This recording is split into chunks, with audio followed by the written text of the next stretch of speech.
다시 오실 주님, 그리고 복음의 계승 제목을 삼고 데살로니가 전서의 말씀과 디모데 전서 후서의 말씀을 가지고 함께 은혜 받도록 하겠습니다. 한 가지 질문을 여러분들에게 하려고 합니다. 그 질문은 이것입니다. 여러분들은 다시 오실 주님을, 재림의 주님을 얼마나 생각하며 살고 계십니까? 성경은 다시 오시는 주님에 대해서 중요하게 강조를 하고 계시지요.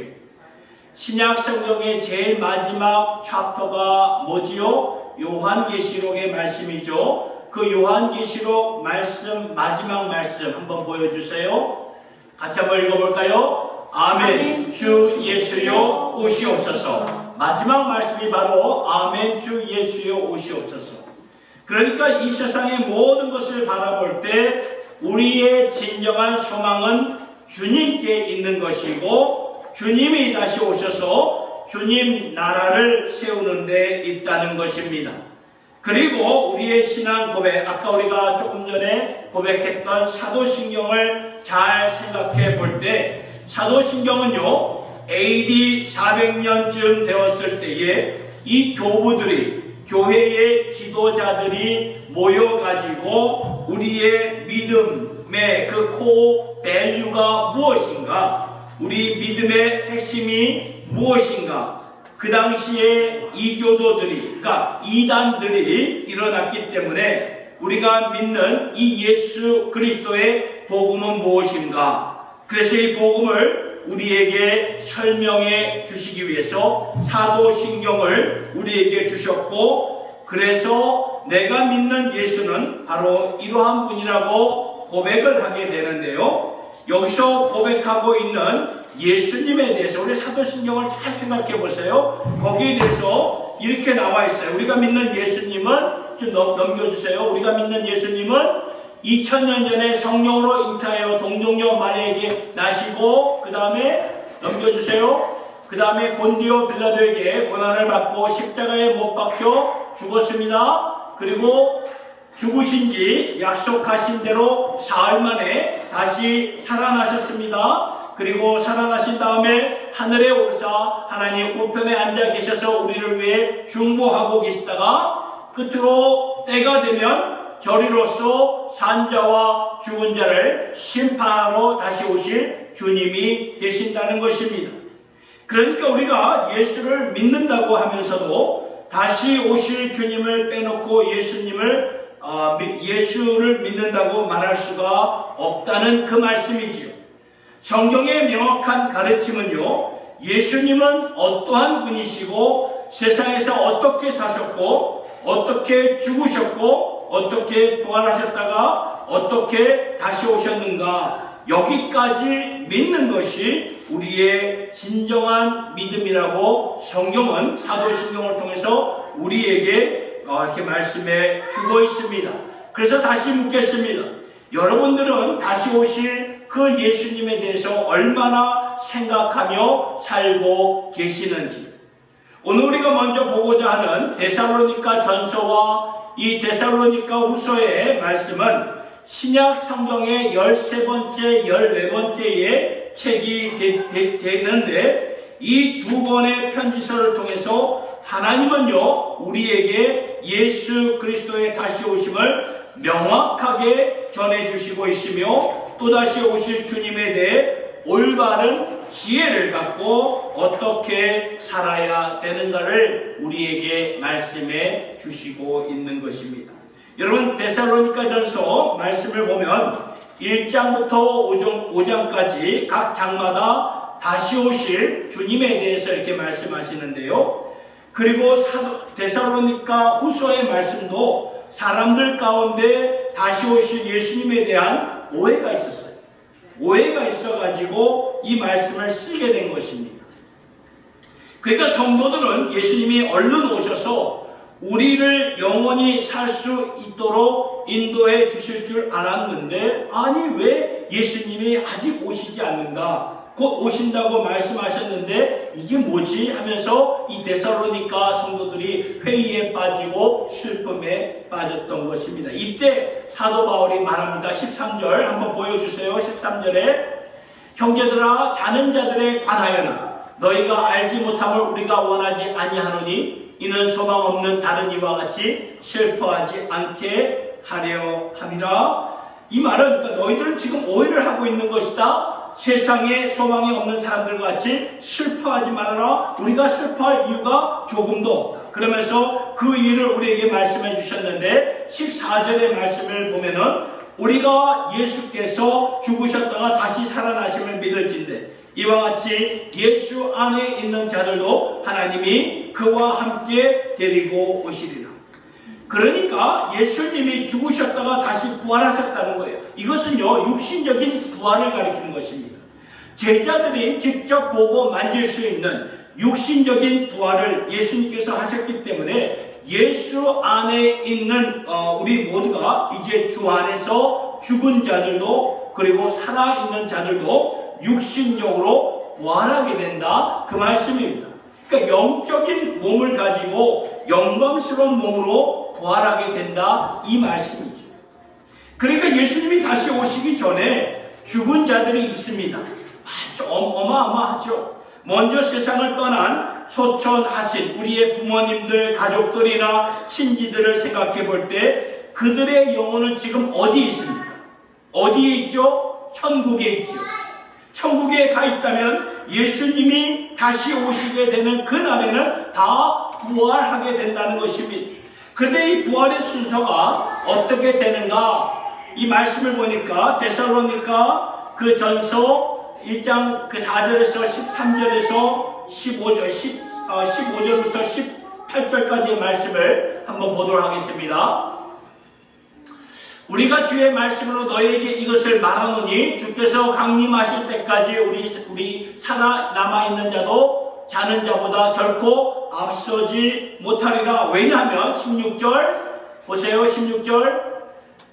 16절 주께서 호령과 천사장의 소리와 하나님의 나팔 소리로 친히 하늘로부터 강림하시리니 그리스도 안에서 죽은 자들이 먼저 일어나고 17절 그 후에 우리 살아있는 남은 자들도 그들과 함께 구름 속으로 끌어올려 공중에서 주를 영접하게 하시리니 그리하여 우리가 항상 주와 함께 있으리라. 그러므로 이러한 말로 서로 위로하라. 그러니까 예수님이 다시 오시는 날 그때가 되면은 예수를 믿다가 죽은 모든 자들이 부활하게 되는데요. 영광스러운 몸으로 죄악이 있고 사망이 있고 사망 권세가 장애가 있는 그러한 몸이 아니라 죽지 않고 썩지 아니하는 영광스러운 몸으로 예수님처럼 부활하게 되는 것이고 그리고 예수님이 다시 오시는 그날 살아있는 우리들 만약 살아있는 가운데 예수님이 오신다면 순식간에 변화를 받아서 영광스러운 몸을 가지고 우리가 공중으로 올라가 영원히 주님과 같이 새하늘과 새 땅에 거하게 된다 그 말씀이라는 거죠. 여기서 이 말씀 저 17절에서 말씀하고 있는 공중에서 주를 영접하게 된다. 공중으로 올라가게 된다. 우리가 이렇게 이해를 하셔야 됩니다. 우리의 입장에서 보면은 공중이에요. 왜냐하면 우리는 시간과 공간의 개념, time and space 그 개념에서 우리가 살고 있기 때문에 그런데 하나님은 그러한 시간과 공간의 개념을 갖고 계시지 않는 분이에요. 성경을 보면 하나님의 시간은 하루가 천년 같고 천년이 하루 같은 개념을 갖고 계신 주님이시기 때문에 시간과 공간 밖에 계신 주님의 때는 그분의 절대적인 시간을 가리키고 있는 것입니다. 그렇기 때문에 바울은요 예수님의 재림과 그리고 우리의 부활에 대한 소식을 명확하게 전하면서 이렇게 말합니다. 너희들 이 세상에서 사는 동안 소망이 없는 자들처럼 슬퍼하지 말아라. 여러분 소망이 없는 자들은 죽으면 끝이라고 생각하죠. 소망이 없는 자들은 죽으면 끝이다. 시간과 공간 안에서 죽는 것은 끝입니다. 그래서 슬퍼하고 애통해야 하는 것입니다. 근데 예수님은 말씀하십니다. 죽음이 끝이 아니다. 사망이 끝이 아니다. 사망 권세가 마지막 결론을 쓰는 것이 아니다. 예수님이 이 땅에 다시 오셔서 사망 권세를 이기신 그 부활하신 주님이 되셨기 때문에, 그래서 예수 안에 있는 우리들도 예수님처럼 사망 권세를 이기시고 영원히 살게 된다는 그 말씀이죠. 예수님께서 바로 이 말씀을 하신 거예요. 그러니까 죽음이 끝이 아니기 때문에 세상에 없는 자들처럼 슬퍼하지 말라. 우리는 다시 보게 될 것이다. 그러니까 영원히 굿바이가 아니라 see you again이에요. see you again, 다시 봅시다.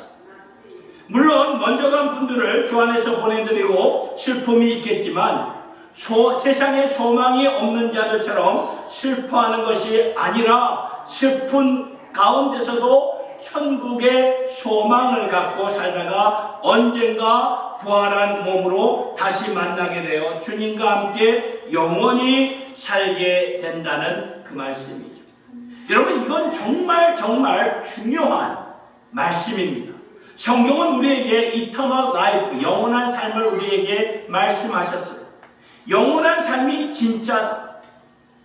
그러니까 여러분, 이 세상에서 성경이 그러죠. 인생의 연수가 72요 강건하면 80이요. 요새는 100세 시대, 좀 더 나아가서 120세, 150세까지 갈 수 있다고 말은 합니다. 그러나 여러분, 120세든 150세든 그냥 그 순간이에요. 세월이 얼마나 빨리 흘러갑니까? 천년 만년 사는 자 이 세상에 아무도 없어요. 고작 120년, 150년, 여기까지, 맥시멈 거기까지입니다. 그러니까 세월은 순식간에 지나간다는 거죠. 그런데 영원한 생명이야. eternal life, 영원한 생명. 죽지 않고 썩지 않는 부활된 몸으로 주님과 영원히 있으면서 주님 나라에서 같이 다스리는 그 특권, 권세를 우리에게 주셨다는 그 말씀입니다. 그러니까 지금 일시적인 생명이 다가 아니고 진짜가 있어요. 진짜는 바로 뭐냐? 영원한 생명이 진짜라는 거예요. 영원한 생명이 진짜예요. 목적이 이끄는 그 삶을 쓰신 그 캘리포니아에서 계시는 그 릭 워렌 목사님 많이 들어보셨죠? 그분이 지금 이렇게 쓰셨어요. 한번 넘겨보세요. 그분이 이렇게 쓰셨습니다. 그분이 우리의 삶은 뭐라고요? 인턴십이다. 자, 우리의 삶을 다시 같이 한번 읽어보겠습니다. 시작. 우리의 삶은 인턴십이다. 이렇게 말했어요. 이게 굉장히 마음에 와닿더라. 그렇구나. 하나님께서 지금 우리에게 인턴십을 허락하신 거예요. 믿음으로 살면서, 이 땅에서 믿음으로 살면서 100년, 120년 이렇게 살면서 어떻게 사는가 보다가 영원한 하나님 나라에서 우리의 자리를 평가, evaluation하고 자리를 내어주신다. 그 말씀입니다. 물론 구원은 다 받아요. 구원은 다 받지만 상급은 각각 다르다. 그 말씀입니다. 성경에서 달란트 비유가 나오지요. 거기를 보니까 상급이 다 다르지 않습니까? 우리가 어떻게 이 땅에서, 여기서, 이곳에서 그때를 준비하며 살았는가를 보고 그때 하나님이 우리에게 주실 그 상급은 다 다르다라고 말씀하고 계시는 것입니다.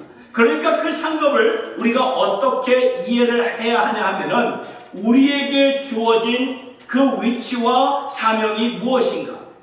오늘 우리는 아까 조금 눈에 보았듯이 우리는 지금 인턴십으로 살고 있습니다. 그렇기 때문에 우리가 이때 하나님 앞에서 지금 여러분 숨이 지금 있는 이 동안에 하나님 앞에서 진짜 잘 살아야 돼요. 하나님께서 당신의 핏값으로 우리를 구원해 주셨기 때문에 우리에게 주어진 인생을 잘 살면서 주님 다시 오시는 그날 반드시 옵니다. 그날 구원은 받지만 어떻게 살았는가, 내가 숨이 있는 이 동안에 내가 어떻게 살았는가에 대한 평가를 받고 그때의 새로운 몸으로 어떻게 살아야 된다는 것은 그때에 하나님께서 우리에게 알려주신다는 그 말씀입니다. 이것이 성경의 명확한 가르침입니다. 여기에서 우리에게 주시는 두 가지 영적인 의미가 있는데 첫 번째는 이것입니다. 다시 오실 주님을 주목하며 산다는 것은 이것입니다. 이 세상과 세상의 것이 전부가 아님을 인식하는 거예요. 인식하면서 사는 것입니다. 우리가 왜 이 다시 오시는 주님을 생각하지 않고 사냐 하면은 이 세상이 전부다라고 생각하고 살기 때문입니다. 세상의 성공이 전부이고 세상에서 누리는 것이 전부인 것처럼 살기 때문에 우리가 다시 오실 주님에 대해서 별로 생각을 하지 않고 산다는 것입니다. 그런데 여러분 잘 생각해 보세요. 우리 이 세상은 언젠가 다 지나갑니다. 지나가요.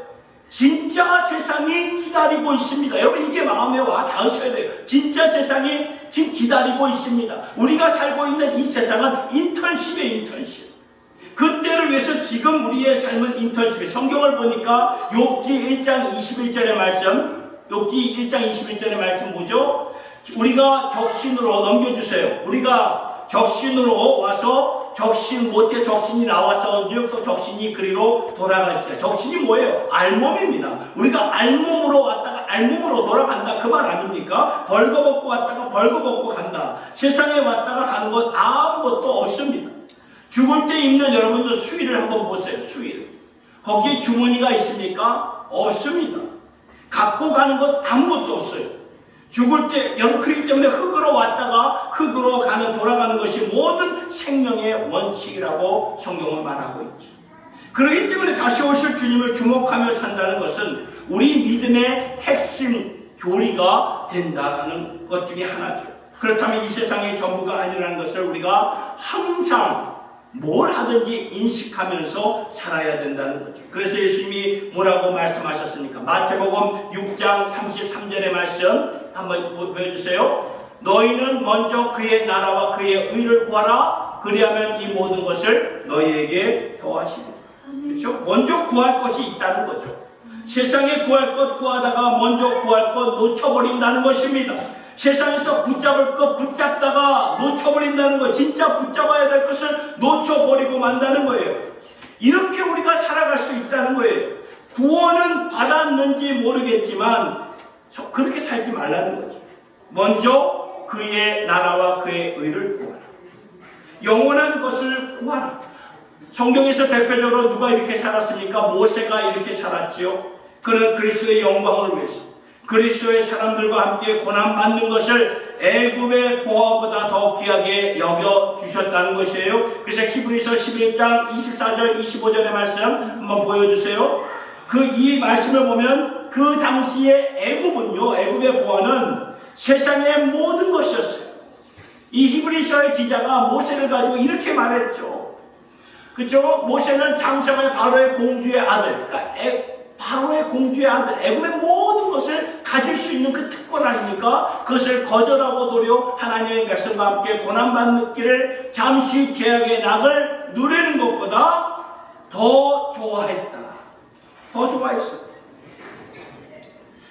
더 귀한 것을 붙잡기 위해서 두 번째로, 세 번째로 귀하고 중요한 것을 놓아야 가장 귀한 것을 우리가 붙잡을 수가 있다는 것입니다. 모세가 그렇게 살았는데 오늘 우리도 먼저 그의 나라와 그의 의를 구하며 살아갈 수 있는 저와 여러분 모두가 될 수 있기를 예수님의 이름으로 축원합니다. 두 번째, 우리가 다시 오실 주님을 주목하며 산다는 것은 이 세상에서 열심히 주를 위해 사는 거예요. 조금 전에 말했던 것이 파워포인트 한번 보여주세요. 이 세상의 것이 전부가 아님을 인식하며 살라고 말씀을 해놓고 두 번째 포인트가 이 세상에서 열심히 살아라. 뭔가 이렇게 맞지 않고 상충되는 것 같이 그런 느낌을 받지 않습니까? 그러나 첫 번째 포인트는 세상이 다인 것처럼 사는 것은 다시 오시는 주님 앞에 아무런 의미가 없지만 그러나 이 두 번째 포인트는 이 세상에서 사는 동안 무엇을 위해서, 누구를 위해서 살아야 되는 것인가? 내가 주를 위해서 열심히 살아라. 이 말씀이에요. 이게 굉장히 중요합니다. 전에는 나의 삶을 한번 돌아보십시오. 전에는 무엇을 하든지 나를, 이 세상을 위해서 내가 살았지만 이제는 우리가 예수 안에서 구원을 받고 하나님께서 당신의 핏값으로 우리를 구원해 주셨다면 우리의 삶의 모든 것은 하나님의 것이 된다는 것입니다. 그렇다면 전에는 나를 위해서 살았다면 이제는 무엇을 하든지 하나님을 위해서 살 수 있게 된다. 그 말이죠. 그런데 우리가 이렇게 구별 안 하고 사는 경우가 참 많지 않습니까? 고린도전서 10장 31절의 말씀 한번 보여주세요. 고린도전서 10장 31절의 말씀. 잘 아는 말씀이에요. 고린도전서 계속 넘기세요. 자, 같이 한번 읽어보겠습니다. 시작. 그런즉 너희가 먹든지 마시든지 무엇을 하든지 다 하나님의 영광을 위하여 하라. 먹든지 마시든지 무엇을 하든지. 그러니까 성경은 예수 안에서 하나님을 위해 산다는 것을 하나님께 속한 것과 세상에 속한 것으로 이렇게 구별하지 않습니다. 우리가 세상에 살면서도 먹든지 마시든지 무엇을 하든지 예수를 위해서 충분히 살 수 있다는 말이죠. 그런 면에서 이것은 초점의 차이고 믿음 자세의 차이라고 보게 됩니다.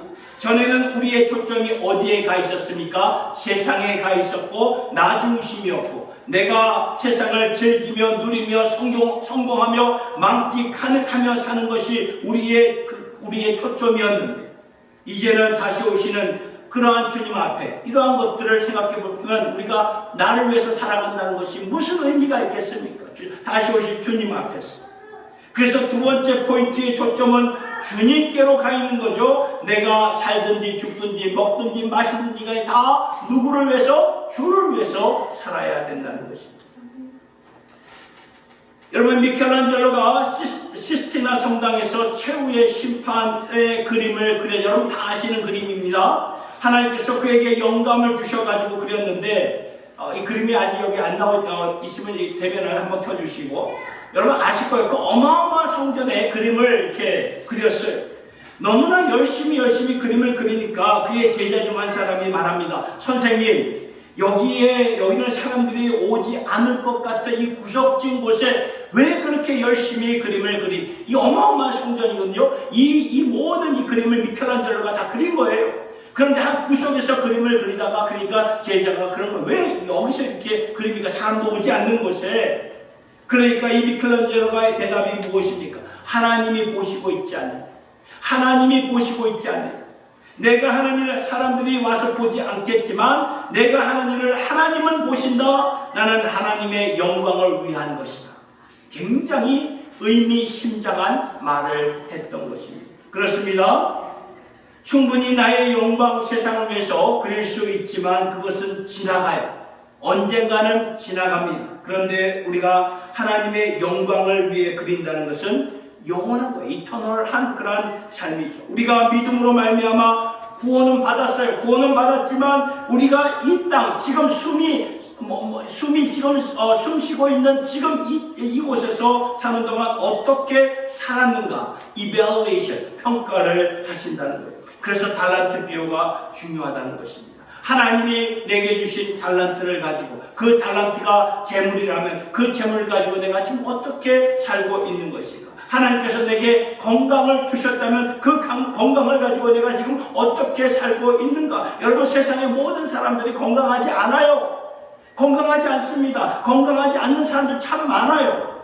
그러면 내게 주신 건강을 어떻게 사용했는가? 평가를 받게 된다는 것이죠. 하나님이 내게 주신 타임, 시간을 가지고 모든 사람들에게 똑같은 그런 시간이 주지 않았습니까? 그 시간을 내가 어떻게 사용했는가? 평가를 받게 된다는 것입니다.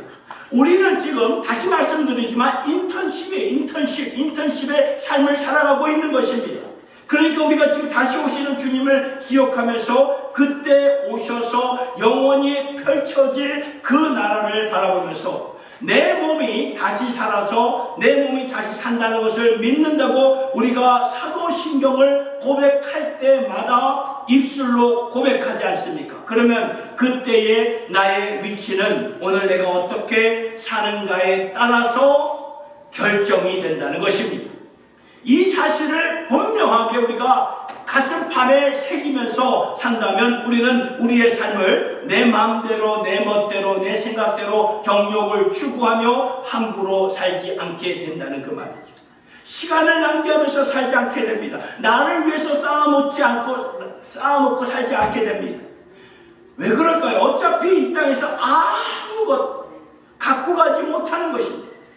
주님의 선한 일을 하며 세상을 축복하며 사는 것입니다. 그렇게 사실 수 있기를 예수님의 이름으로 축원합니다. 이렇게 다시 오실 주님을 기다리며 바라보아야 되는 것이고, 이제 디모데 전서 후서를 보면 이 성경책의 이름 그대로 한 사람에게 쓴 편지서가 되는 것이죠. 누구죠? 바울이 디모데에게, 아들처럼 여겼던 디모데에게 쓴 편지서죠. 여러분, 살아생전에 혹시 아버지로부터 받은 편지가 있으십니까? 더 나아가 아버지가 돌아가시기 전에, 소천하시기 전에 받은 편지가 있으십니까? 아마 그 아빠가 내게 편지를 써줬다면 그 편지는 자녀들은 아마도 평생 간직할 것입니다.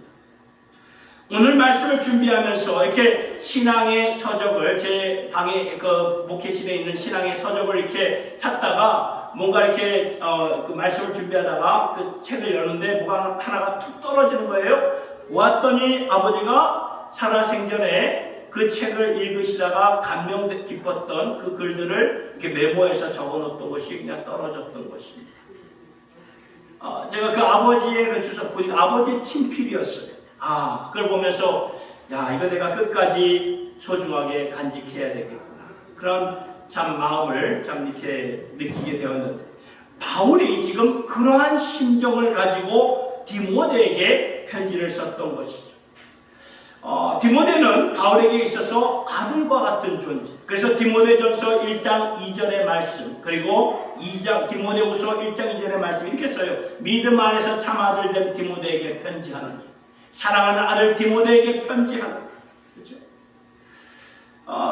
여러분, 디모데후서는 특별히 사도 바울이 이제 자신의 순교의 날, 임종의 날이 얼마 남지 않았다는 것을 바울이 자각을 하면서 썼던 편지서가 되는 것입니다. 그래서 굉장히 가슴이 울리는 그러한 편지서인데, 그래서 이 편지를 통해 바울이 무엇을 말하고 있는가 하면은 디모데에게 자신의 복음의 사역을 계승하려고, 전수하려고 합니다. 이 신앙을 계승하려고 하는 그런 바울의 중심을 보게 돼요. 그래서 그 말씀, 디모데 전서와 디모데 후서의 말씀을 잘 보면, 디모데야, 너 어렸을 때부터 가졌던 이 믿음은 참 귀한 것이다. 한때 내가 너를 안수하여서 하나님으로부터 너에게 하나님이 너에게 은사를 부어주셨는데 그 은사를 잘 사용하여라. 너는 두려워하지 말아라. 부끄러워하지 말고 담대하게 복음을 전파하여라. 그리고 또한 나이가 어리지만 어린 것을 변명 삼지 말아라. 사람들 앞에 언행 심사를 잘 갖추어 가지고 훈련받아서 사람들이 너를 업신 여기지 못하게 하고 그 하나님이 주신 권세로 말미암아 말씀을 가르치고 복음을 전하고 교회를 세우고 일꾼들을 세우라. 이 복음을 계승하였다.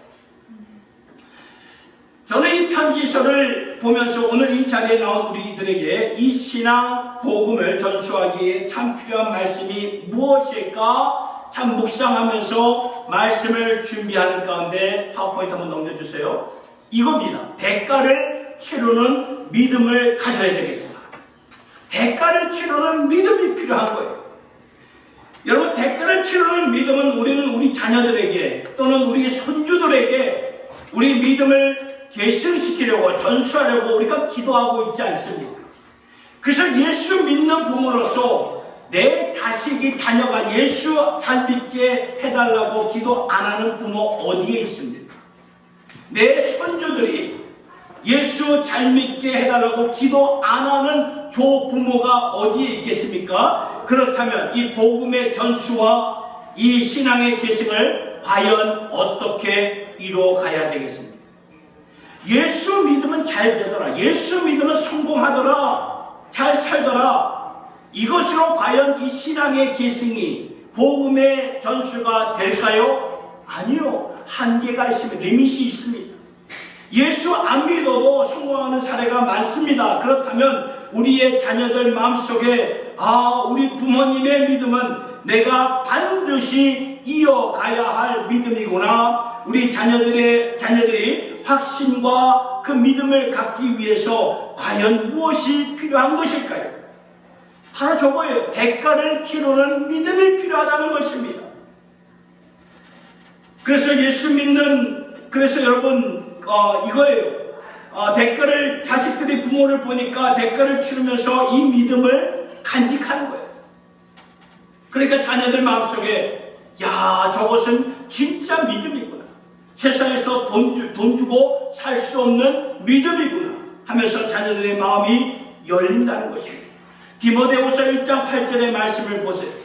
그러므로 너는, 디모데를 말하는 거예요. 그러므로 디모데야, 내가 우리 주를 증언함과 또는 주를 위하여 갇힌 자 된 나를 부끄러워하지 말고 오직 하나님의 능력을 따라 복음과 함께 고난을 받아라. 바울이 지금 엄청난 말을 하고 있어요. 자신의 그 순교가 임박했다는 것을 자각한 바울이 디모데에게 이렇게 썼던 것입니다. 나는 복음을 전하다가 이제 감옥에 갇히게 되었는데, 감옥에 갇힌 것이 나에게는 훈장과 같구나. 디모데야, 복음을 전하다가 부끄러워하지 말고 낙심하지 말아라. 그리고 너도 나와 함께 고난을 받자고. 이 말씀을 읽으면서요, 참 저도 두 자녀가 있지만 저희 두 자녀에게 원비나 원겸아, 아빠는 예수님 때문에 감옥에 갈 텐데 너희들도 나처럼 예수님 잘 믿고 복음을 잘 전하다가 감옥에 가자구나. 그 말이거든요. 이런 말을 여러분 아무리 믿음이 있다고 할지라도 감히 이런 말을 할 수 있을까요? 쉽지 않습니다. 바울이 지금 그 말을 한 거예요. 디모데야, 너도 나처럼 복음 때문에 고난을 받아 나처럼 감옥에 가자구나. 복음을 전수하고 있는 오늘 우리에게도 이러한 자세가 필요한 것이 아닐까요? 오늘 우리는 대가를 치르는 믿음을 붙잡고 사셔야 된다는 것입니다. 깨끗한 양심으로 우리의 마음과 생각과 동기를 아시는 하나님 앞에서 믿음을 지키기 위해서 결과가 중요한 게 아니에요. 결과보다 과정이 더 깨끗할 수 있도록 우리는 어떠한 대가를 치르면서 우리의 믿음 생활을 이루어가고 있습니까? 묻고 싶은 거예요. 예수님이 말씀하신 대로, 예수님 말씀하셨어요. 우리가 사랑하기 위해서 무슨 대가를 지금 치르고 계십니까? 복음에 동참하기 위해서 직접적으로 간접적으로 우리가 선교 사역을 돕고 하나님 나라를 위해서 우리 마음을 쏟는 일들이 무엇이 있습니까? 어떠한 대가를 치르고 계십니까? 주님의 몸된 교회를 세우기 위해서 어떠한 대가를 치르고 계십니까? 이것들은 오늘 우리에게 던져야 할 실질적인 질문이 된다는 것입니다. 그리고 우리가 이렇게 살아야 돼. 이렇게 살아야 우리의 자녀들에게 뭔가를 남겨줄 수 있다는 것입니다. 저렇게 대가를 치르면서 주님을 위해 살아가는 내 부모, 내 아버지, 내 어머니를 볼 때, 야, 이 믿음은 진짜구나. 내 이 아버지, 어머니의 믿음을 이어받으리라. 말씀을 맺으면서 중요한 것은 다시 오시는 주님이 다시 오십니다. 언젠가 다시 오십니다. 이것이 우리의 궁극적인 소망에 우리가 사는 이 세상 인턴십이에요. 이걸 알으셔야 됩니다. 다시 오실 주님을 바라보면서, 그리고 주님을 위해 먹든지 마시든지 간에 무슨 영역에서든지 간에 주님을 위해서 살다가, 그리고 대가를 치르는 믿음을 가지고 예수님 때문에 고난도 받으면서 눈물을 흘리는 우리 모두가 됩시다. 여러분, 천국 가면요, 눈물 없어요. 장애 없습니다. 눈물 없습니다. 지상에 우리가 살고 있는 이 땅에서만 우리가 그 눈물을 흘릴 수가 있어요. 그러니까 지금 우리가 이 땅에 사는 동안 눈물을 흘리면서 정말 우리가 천국에 가서 하고 싶어도, 눈물을 흘리고 싶어도 할 수가 없어요. 그러니까 지금 하면서 이 세상에서 사는 것이 전부가 아님을 인식하면서 열심히 주어진 환경에서 주님을 위해서 일하고, 또한 대가를 치르는 믿음으로 살아가는 이러한 영광과 소망이 우리의 가정과 또 우리의 자녀들과 또 교회와 이 나라 위에 임할 수 있기를 예수님의 이름으로 축원합니다. 우리 찬양, 주님 다시 오실 때까지